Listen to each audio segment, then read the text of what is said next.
Coming up in the Bahamas tonight, a British travel advisory shedding light on crime in the Bahamas. Meantime, a new media online site rehashes a year-old advisory and is causing quite a stir. We've got the story.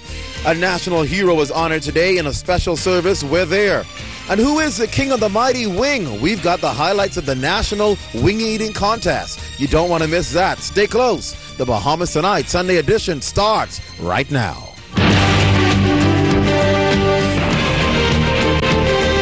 Covering the islands of the Bahamas, ZNS Network presents The Bahamas Tonight.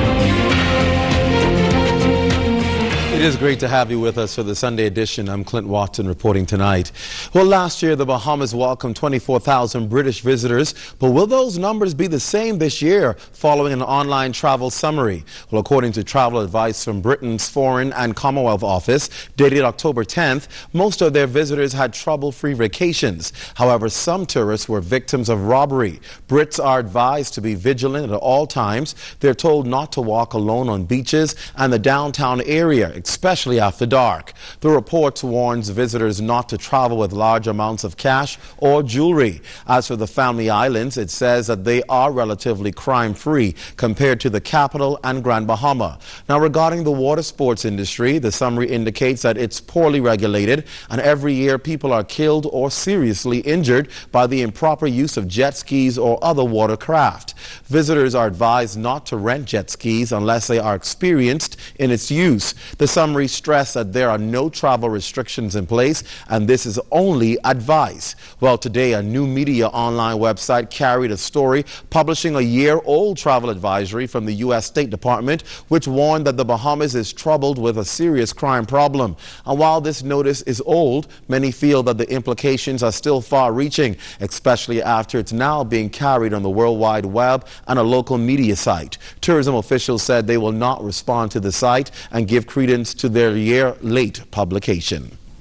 Well, authorities are still waiting to question the mother of the newborn baby found dead at a home on McQuay Street on Friday. We understand that a young woman in her 20s showed up at the hospital seeking medical attention, and because of her condition, police believe that she is the mother. We're told that she is still hospitalized, but upon her release, she will be quizzed about the incident. Now, the infant's partially decomposed body was apparently discovered by someone who went to the home. Police say there was a foul odor, and upon searching, they found the dead child. If you're caught with an illegal firearm, chances are you can face serious consequences.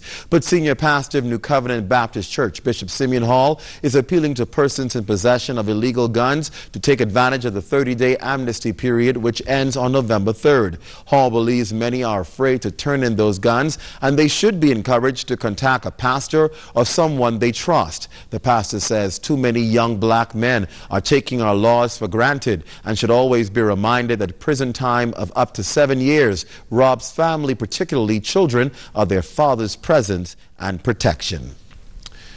Well, it's been 1 week since hundreds of boys and men invaded downtown Bay Street for the inaugural National Men's Empowerment March and Rally last Sunday afternoon. The move is meant to spawn unity and begin the mental transformation needed to help decrease the levels of crime and social disarray in the Bahamas. You have already heard from organizer and Bahamas Faith Ministry Senior Pastor Dr. Miles Monroe and some of the men and boys who took part in the historic event. Well, in this report, Giovanni Stewart talks to the politicians, other organizers, and an unexpected group that was at the event.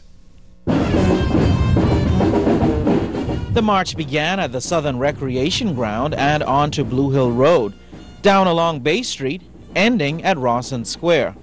Among the members of the public taking a personal stand against violence, crime, and antisocial behavior were government officials and representatives from across the political divide.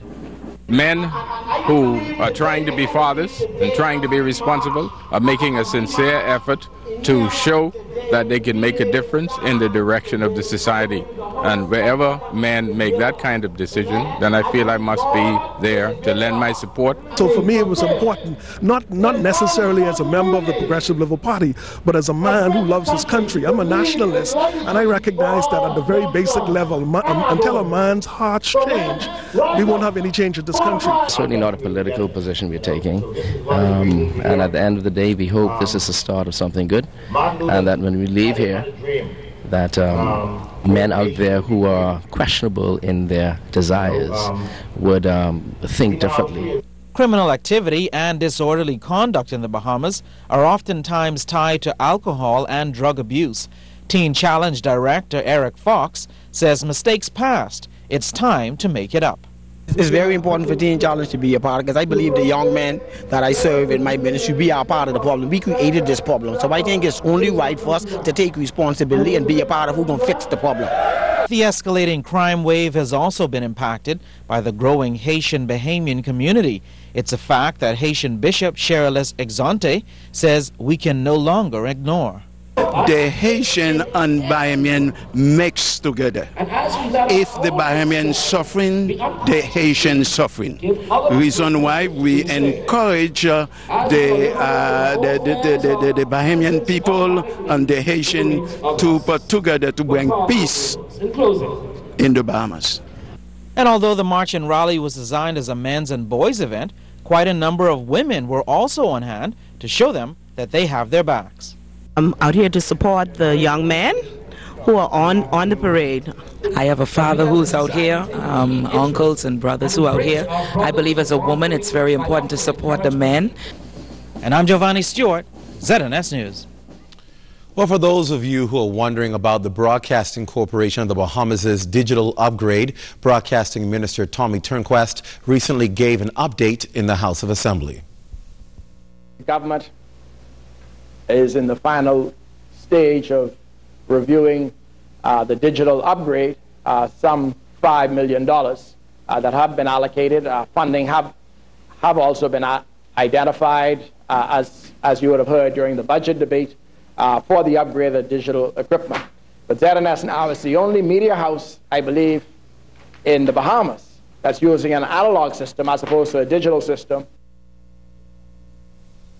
Well, he added on this system, it's growing increasingly harder to find parts and other service equipment when things go wrong. This was more than evident earlier this past week when minor glitches in the system caused some Family Island viewers to miss parts of the crime bills debate. Minister Turnquest says until that upgrade comes, he's hoping that ZNS can operate in an acceptable fashion for our viewers. Well, education officials say the start of the 2011-2012 school year has had its challenges, with repairs to some schools not complete and teacher shortages in some areas. And then there was Hurricane Irene, which left a trail of destruction, especially on the Family Islands. Permanent Secretary Elmer Garraway gives an update on repairs to schools damaged during the storm. Many of these small contracts have already been given in Cat Island. We're getting ready to do those in Eleuthera, as we have received the report of some of the structural engineers. And of course, most of the teachers that were required would now, I would think, all be in place by Monday. Garraway also noted that many foreigners still apply to teach here in the Bahamas. While their talent is definitely needed to enhance public education, she hinted that education will soon acquire more teachers' aides through the government's job training initiative. And then, of course, until we can convince more of our teachers that teaching on Ragged Island, on Auckland, on Crooked Island, in Maguana, parts of the southern Bahamas, southern Andros, have many, many rewarding aspects. We will always need teachers in the math and the sciences. We welcome them and we take good care of them. Educators sharpening their teaching skills during a seminar yesterday. The New Bahamas chapter of the Association for Supervision and Curriculum Development spearheaded the event. It's a global organization that develops programs, products, and services which will help teachers in the classroom. For years now, educators travel to the United States for the course, but now they can participate in the training here at home. Local chapter president Wenley Fowler is hoping to generate 100% participation from teachers. He also emphasized the importance of more men joining the teaching profession. Males, I believe, bring a unique element to the teaching profession. Unfortunately, those who were in the past, especially during the time I was in college, many have moved on to other places. But I believe that their need is critical at the primary level particularly, and of course we will have more at the secondary level. But primary, the rewards are tremendous, but certainly not financially, and maybe because of that, maybe cause some of our males to move elsewhere. But it's definitely important to be at the primary school level, and of course, as you mentioned, what I expect to happen today. Well, I believe there's going to be a metamorphosis taking place in terms of changing, because we want to see better results. As children are different, so we as teachers need to change the strategy that we use in our instructional level. In fact, Education Permanent Secretary Elma Garraway fully supports the new branch, as she has been utilizing ASCD research information since the early 90s. It is from this kind of research, publication, that the work we did in the Ministry of Education and Reform found its reliability and found its resources to ensure that what we were doing would build a foundation for a new and relevant education system. Changes that were systemic and would be sustainable.